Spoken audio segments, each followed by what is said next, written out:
Чтобы учиться хорошо, нужно жить в комфорте. В общежитиях Сыктывкарского университета имени Петерима Сорокина полным ходом идут масштабные ремонтные работы. Под замену идет все: окна, двери, сантехника и мебель. Накануне руководство столичного вуза совместно с депутатом Госсовета Коми Валентиной Жиделевой проинспектировало ход ремонта одного из общежитий. Павел Королев о том, в каких условиях с сентября будут проживать студенты.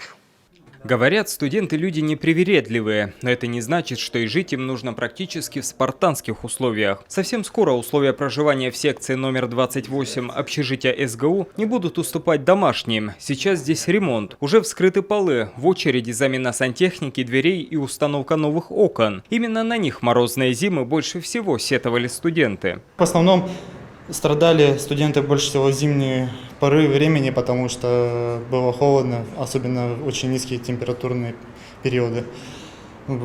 Окна были никчемные, продувало их, и студенты просто заболевали из этого. Соответственно, некоторые проживающие в моей, допустим, секции студенты не могли выйти на учебу. А в этой секции уже все готово к заселению студентов. Заменены полы, двери и окна, проведен косметический ремонт, закуплена мебель, а в санузле стоит новенькая сантехника. Стоит отметить, что по мере сил в летний период улучшить жилищные условия своих студентов стараются все вузы республики. Но в Сыктывкарском университете проводятся самые масштабные работы. Я подчеркну, что это в том числе благодаря работе и нашей партии «Единая Россия». Я здесь как координатор регионального проекта «Новая школа», который включает все наши уровни образования, их функционирование.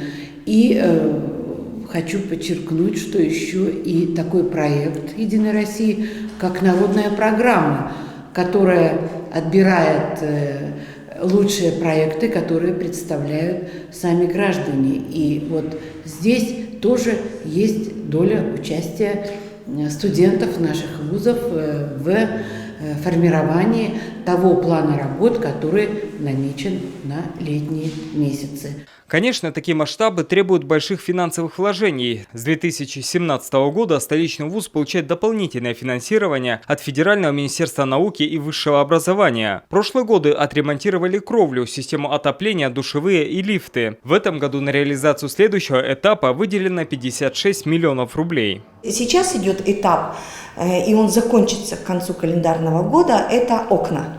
Все необходимые окна будут заменены на хорошие пластиковые, и с тем, чтобы в общежитиях было тепло. Параллельно идет еще один проект, это отдельные контракты, это замена полов. Начиная с верхних этажей до нижнего, во всех секциях полы будут поменены. Даже там, где вот уже проведены ремонтные работы, и комнаты находятся в нормальном состоянии, и мебель уже завезли новую, кровати, соответственно, там уже меняются еще и полы.